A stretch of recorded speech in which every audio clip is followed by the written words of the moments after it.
I think that the medical schools in general are going to recognize, this as a necessity at this point.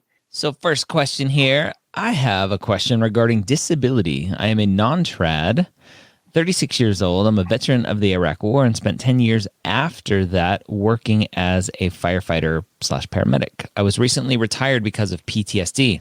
I still want to serve people, but I am concerned that medical schools will think my PTSD symptoms will prevent me from completing the training. I watched Dr. Gray's podcast, which suggested that I only mention it if it is part of my story. But the thing is, I really want to serve the veterans, I'm assuming. My assumption is that it continues on that the PTSD is part of their story, that they want to serve veterans who are also struggling with PTSD. So, yeah. So my concern, first of all, there are applicable federal laws here, which dictate what can and can't be done with regard to disability and discriminating against an applicant because of disability. However, you can request accommodations based on your disability, and the school can decide whether it's willing to or can offer similar accommodations. In terms of this question, however, my concern is with regard to the phrase, I was recently retired because of PTSD. So that concerns me, because if you can't work as a firefighter paramedic because of PTSD, then is that going to mean there's going to be problems because in any career, potentially? So I don't know. I don't know how that would work out in terms of legally, but that concerns me a little bit, that you had to sort of leave your work as a paramedic, firefighter paramedic, because of PTSD. The stress of medical school is going to be intense. Yep.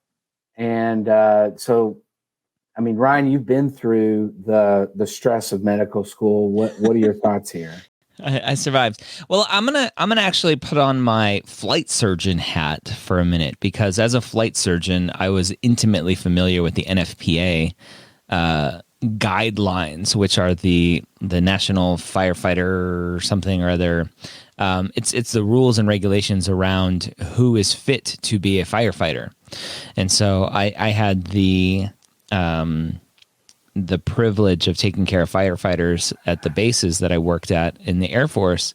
And there were a couple times where I had to go to a firefighter and say, you can't do your job anymore. And whether that was temporarily, I don't think I ever did it permanently for a firefighter. But it's definitely a unique situation, and things that would be disqualifying for a firefighter would usually not conflict with being a physician. And so my assumption is, and this student can chime in if they want to, is that maybe they were retired not because they couldn't handle the job, but because their physician probably said, you have PTSD and maybe your symptoms aren't the best. And the biggest question that it comes down to, whether we were looking at pilots or firefighters, is there any risk of sudden incapacitation? If there's a sudden risk of incapacitation, if you're flying a plane, I don't want you flying a plane. Whether that's temporarily because you have kidney stones and you may be just distraught with pain at any given instance, or there's something triggering in a firefighting situation and you want to run away and hide, which is what PTSD may do to some people. Obviously, you can't do that if you're the person holding the hose and all of the rest of the team is relying on you. And so from a physician standpoint, disqualifying a firefighter is one thing, though being in those triggering situations as a firefighter, you're very likely not going to be put in very similar triggering situations as a physician, right? Mostly working in a hospital setting, a clinical setting, maybe seeing a patient coming in with bad trauma, whether it's gunshot wound or motor vehicle accident, maybe those are some triggers as well. And so the student will have to be okay with that. But again, there's a little bit less of the risk of sudden incapacitation. Usually that's not going to harm everyone else around you in that situation. And so there's a little bit more flexibility with that. So from a can you do your job standpoint, I'm a little bit less concerned about this. And obviously with therapy and working through a lot of this, hopefully that gets better. And I'll potentially a lot of PTSD, maybe it's the fear of the unknown as well. Whereas in a firefighting situation, right, you don't know what's going to happen around you. When you're in the hospital, a lot of it is routine stuff. And yes, you have trauma coming in, but you kind of know the routine. It's not like something's going to go haywire in the emergency department or something. So are there potentially, Ryan, are there potentially fields of medicine that might be less or more appropriate for someone experiencing PTSD? Yeah, I think it's going to be individual to what those triggers are. I think if it's a someone who suffered years of abuse from a parent, maybe being a psychiatrist, hearing other people's stories of abuse may not be the best for them. But I think that's going to be completely individual. Okay, so we got an update on that. Yeah, so the student says, I was evaluated by my psychologist who cleared me to pursue a career as a physician, but won't allow me to work as a first responder. My symptoms affect me more when I'm off duty. When I'm off duty than when I'm on duty more than when I'm off duty. Yeah. So again, just individual triggers for each person. This particular student obviously triggered more by what they're seeing, the situations that they're in. Obviously, in a firefighting situation, in a first responder situation, there's lots of lights and lots of sounds and lots of chaos that aren't going to be there in more of a clinic setting. So yeah, very interesting. Yeah, that's a fascinating question. So going back to the original question, if it's part of the story, you have to talk about it. Yeah, I would include it. It makes you, and I think it's an interesting conversation for the interviewer to really understand. Yeah, understand you as a student. Agreed. I totally agree with that. There's another question with regard to disability. I don't know if we can do that one next. Yeah, that's good. Would you suggest disclosing stuttering as a disability on applications? Have you worked with any physicians who stutter? Interesting.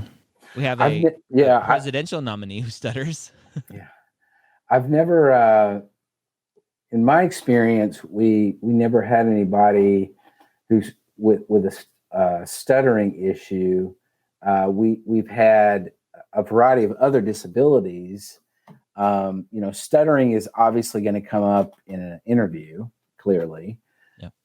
And I think to me, there's two sides to this. The stutterer can be, seemingly could offer a great deal of empathy to patients who also have disabilities or who are struggling with incapacitation, whether it's physical or mental or whatever.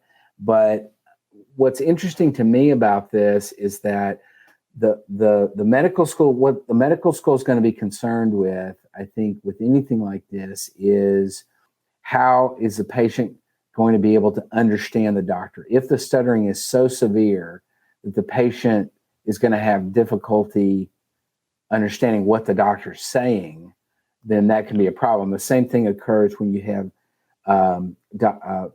medical school applicants who have very severe foreign accents, where it makes it very difficult to understand what they're saying. And so seemingly that would affect things. I don't know if I would, I think in terms of bringing it up in the application, again, I think this is relative to what is your story? What, if your stuttering has become is a huge part of who you are, and overcoming the stutter or dealing with it is a big part of why you want to go into medicine or why you want to help people or whatever, then you have to talk about it, I think, if that's a big part of your story. Yeah. And that's the thing we keep coming back to is, what is your story? Right. If having that stutter is part of why you want to be a physician, potentially tell it. If having a stutter is something that you had to overcome, then talk about that in a secondary where you're asked about that. If Right. having a stutter has shown you to be resilient for one reason or another, answer that in the question that talks about resilience in those secondary essays. Yep. Guys and gals, everyone, if you can just always reiterate, hear Dr. Wright and myself every day, every minute, go, just tell my story. Stop asking if I should do this, if I should do that, if I can do this, if I can do that. Can I talk about this? Should I not talk about that? Tell your story. Yep. Exactly. It's really, and I hate to, I think some applicants are like, well, that sounds so simple, but it can't be so simple. But it is so simple. It's really just a straightforward, just tell your story. Now, I understand if an applicant is struggling to discover what their story is. Yeah. Some applicants, they haven't really, developed what that story really is well yet. Now, that's a whole nother topic, but you got to tell your story. If you're connected with that story well enough, you got to tell it. Exactly. Some good questions today. Yes, I like it. I've been a respiratory therapist for about 9 years and have been contemplating quitting so I can focus on applying next cycle. MCAT, essays, interview prep, etc. I love my job, so I'm really on the fence. I also don't know if AdComs will frown on quitting this far out from the application cycle. Thoughts? Yeah, so my first thought here is I'm not sure what you're on the fence about. That concerns me a little bit that you say, I love my job, so I'm really on the fence. That concerns me a little bit. If you're on the fence about whether you want to go to medical school or keep your current career, that's a big red flag in my mind. Yeah, I think the context is around, I'm on the fence for quitting so that I can focus, not quitting so that I could go to medical school. I think it's more of a, well, if that's the case, then I'm less concerned. Yeah. But so I would say no, that generally admissions committees, I don't think are going to be concerned about you quitting your job to prepare for going to medical school, particularly when that involves a significant amount of studying for the MCAT, essays, interview prep, stuff like that, less of a time constraint. MCAT study can be a big time constraint, particularly depending on how long it's been since you've been in contact with some of that subject matter. Now, also, I want you to keep in mind, you don't really go into this in terms of the question that you've asked, but do not count on some of the classes that you took for your respiratory therapy degree counting for prerequisites. If you're counting on those, number one, if they're 9 years away, then you're going to have to retake some stuff if it's been that long. And then also, we get a lot of students who took, like, for example, anatomy and physiology in their nursing program, or they took certain other courses in for example, a medical technology program where they took microbiology. Often courses that are embedded in these allied health programs are not going to count toward the prerequisites. Yeah. So be careful about that with regard to the coursework, but to more to the issue of the question, no, I don't think that would be a big concern for medical schools in general to say, I quit to prepare to go to medical school. Yeah. Yeah, and there's always that. I like to focus on a lot of that consistency as well. So just because you're quitting being a respiratory therapist doesn't mean you can't once a month maybe do a per diem shift or go do some hospice to continue to stay involved. Yeah, absolutely. Absolutely. Awesome. Good stuff. I have a question regarding a potential red flag. First semester freshman year, I had to transfer out the first few weeks of school before the add drop period due to unforeseen extenuating circumstances.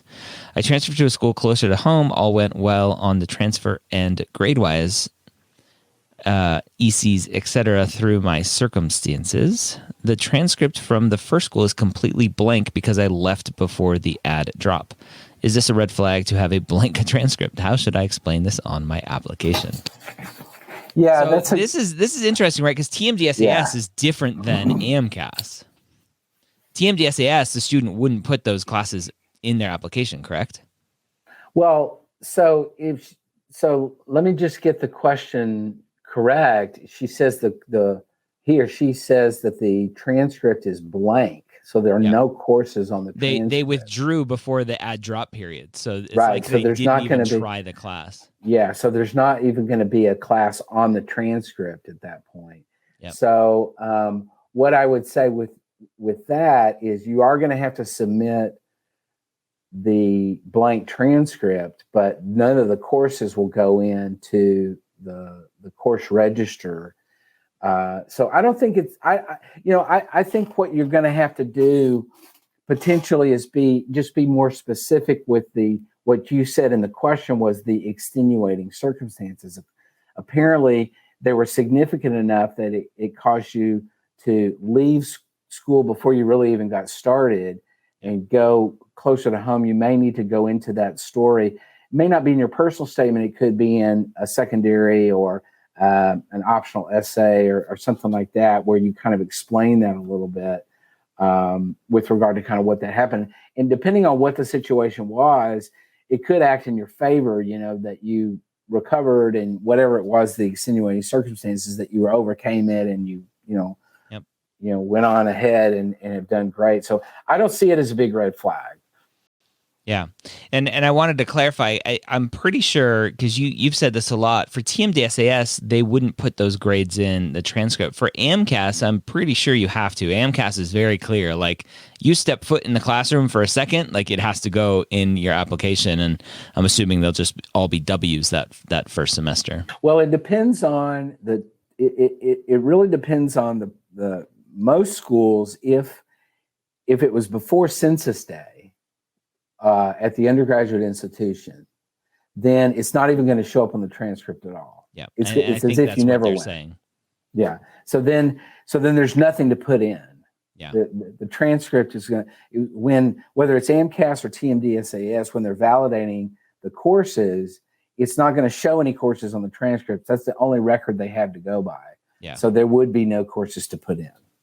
Rachel has been the AMCAS instruction manual expert lately. From my recollection, I'm pretty sure. I don't know, Rachel, if you can clarify or do a little research while we answer another question. Yeah, what I remember off the top of my head is it says any credits attempted. But yeah, I mean, like you said, Scott, this wouldn't even be a W. It would be. It's blank. A drop. It's a drop. So, yeah. And I don't know if that counts as a credit attempted or not. No, if it doesn't show up on the transcript, it's not going to count as a credit attempted. Yeah, and that's always been my rule of thumb when students say, "Do I include this or not?" The question is, do you somewhere have a post-secondary institution transcript that shows it? Yes. Well, and by somewhere I mean USA, which sometimes means that you took it elsewhere, but it's on your USA transcript. Right. All right. Let's go to the next one. We got a couple questions around shadowing, so we can cluster those together. Dr. Wright, I'll call you Dr. Wright. UT Southwestern are starting a virtual physician shadowing program in October. Hey, no competition needed. Right. Do you think TMD-SAS schools will be willing to accept this experience as clinical shadowing? Yes. Yes, it's the medical school doing it, of course. Yeah. Yeah. And I get, it seems to me like maybe the question is broader. Yeah. If UT Southwestern is doing it, will another school in Texas accept it? And I would say absolutely. I mean, we've gone over this umpteen thousand times with regard to COVID. I think that the medical schools in general are going to recognize, this as a necessity at this point, and are going to accept that just like they would any other kind of virtual shadowing program. Exactly. Yeah. And tonight, as we're recording this, I'm doing the first e-shadowing session. And I spent the weekend working on automating certificate granting and making sure students are actually attending the session for a specific amount of time, and they're doing the quiz and passing the quiz, and making sure all of that information marries up to actually offer credit for that. Yep. Sounds good. Yeah. Yeah, I'll just chime in quickly to say it looks like from what I can see from the link that the UTSW program actually has a small fee. Nominal, but it does have one, which makes sense. Those programs aren't, it takes some effort to run. One benefit of the e-shadowing is that it's not going to cost anything. But there are several virtual shadowing opportunities out there right now. And I definitely think everybody should get some. Yep, I agree. Yeah. So this specific one I'm interested in. It says UT Southwestern Virtual Observation Program. I remember when this program started, another student said this was a UT Southwestern program, and it's not really sanctioned by UT Southwestern. I think there's just affiliated physicians. So I'm not sure if maybe they're using the school to actually do those certificates, but it's interesting. Yeah. eShadowing.com is free. No, I'm not charging you for certificates. Yeah. I think I have an e-shadowing banner. Oh, yeah? There we go. It's tonight in about an hour and a half for those of you that are watching live. Yes. eShadowing.com. Okay. Related, not so much about shadowing, but about clinical. Do you have any suggestions for gaining clinical experience right now during the pandemic? It seems a lot of opportunities have been canceled and frozen since COVID started. I think we get this question once a week, Scott. Yeah, we do. We should have a video that just plays our answer. we can take a break, run to the bathroom while it plays.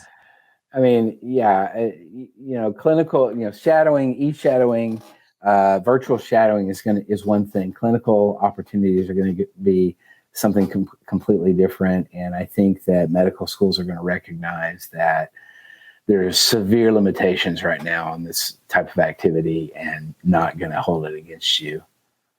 Yep. Now, having said that, if you're a senior applying and that you've, been a pre-med on the pre-med track for 3 years or 4 years, and you're just now getting in the ball game in terms of clinical experience, then I think a medical school might look and say, well, what have you been doing for the past 3 years? Yep. Why haven't you taken any opportunities to do any of that before now?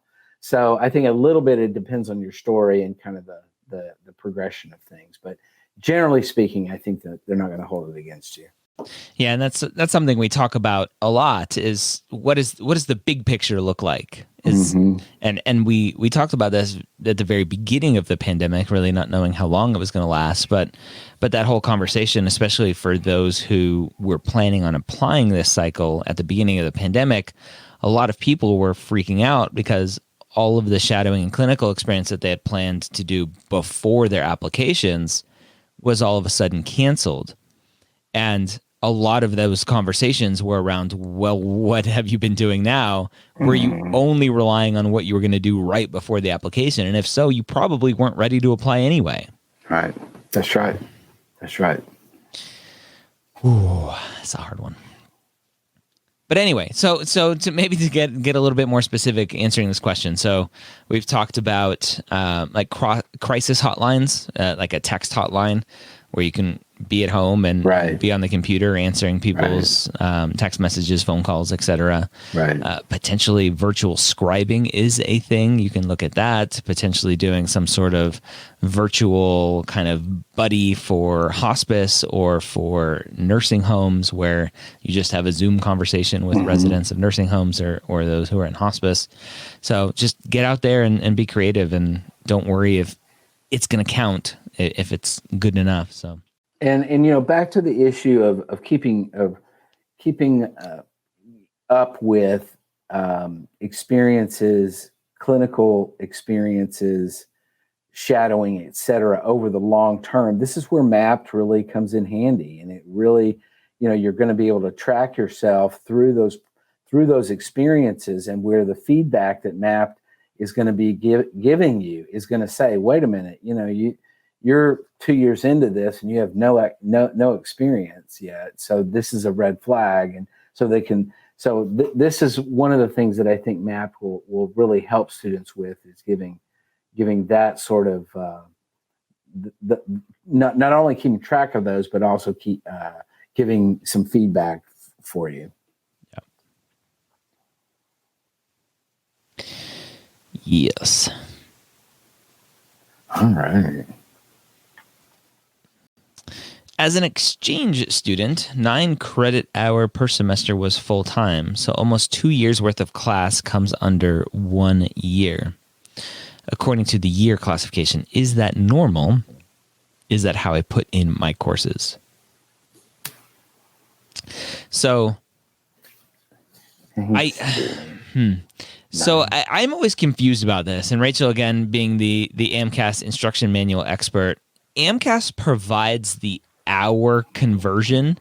If it's like 0 to 35, then it's freshman. If it's 35, whatever. Mm-hmm. I think that is for more non-traditional, you're not in the normal time frame system. Right.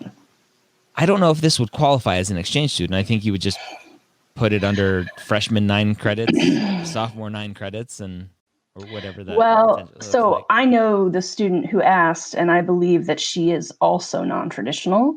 So like a lot of international stuff and then some US stuff. So I think in this case, the answer would be you're just going to have to count by credit hours. Yeah. The way the AMCAS manual currently words it is, if you have a fairly traditional education, then don't worry about a cutting off at a certain number. Just plan to change roughly every 3 quarters, roughly every 2 semesters. Right. Then it says, if you have non-traditional, if you have stops and starts, if you have transfers, if you have lots of community colleges, then you should designate by credit hour. But even there, it gives a little bit of a range. And the range is slightly different than the one TMDSAS. I didn't try to make it a word. Slightly different than the one TMDSAS gives. So it's like 0 to 30 or 35, and then 30 or 35 to 60 or 65. So there's still a little bit of designation, because we get a lot of questions around this that are like, oh no, 2 of my hours are going to be junior, not sophomore. I'm like, no, it doesn't have to work like that. Like, you have a little bit of student choice here. Like, yes, if you hit 67 hours at the end of your sophomore year, that's still your sophomore year. Yeah. And I think students obsess about this a little bit more than they should. Mm-hmm. I mean, this is a self-reported sort of, I don't think that admissions committees, when you get down to beyond the application service stuff, when the admissions committees are looking at this stuff, they're not concerned about those. You mean they're not sitting there going, I don't think we can trust your integrity. You put 2 extra hours. Yeah, as exactly. A sophomore, not a junior, where they should have been. Exactly. We just can't trust you. No, it's not going to happen that way. Yeah, I definitely appreciate why students worry, but I guess the meta point here is, if you go look at the AMCAS handbook, which is what Ryan's referring to, right? Like, I just read that all the time, so I have a lot of it kind of fresh in my head. It says students have some designation choice here. Yeah. So they're saying it's not black and white, it's gray, and they're giving you some boundaries. So you are encouraged to make a judgment call. Yes. Yeah. And same with TMDSS. Yeah, and maybe, Scott, it would help to talk about that mystery behind the scenes once a student clicks submit. So I know from an AMCAS side of things, I don't know their exact process, but the people who are verifying the applications, who are going line by line against your transcript, they have the flexibility to adjust things. Correct. And if there are too many things that they're adjusting, they're just going to send it back to you with a note to fix it yourself. Yep. And so it's not an all or none. It's not like you have to get 100% right or else they're going to reject it. They have some flexibility to adjust. Yeah. Is it the same on TMDSAS? Yeah, absolutely. And both on AMCAS, ACOMAS, TMDSAS, they're all going to be the same in terms of that kind of flexibility that the verifiers, that the processors have. And these processors see hundreds and thousands of applications, and they're used to what is a normal amount of sort of variation.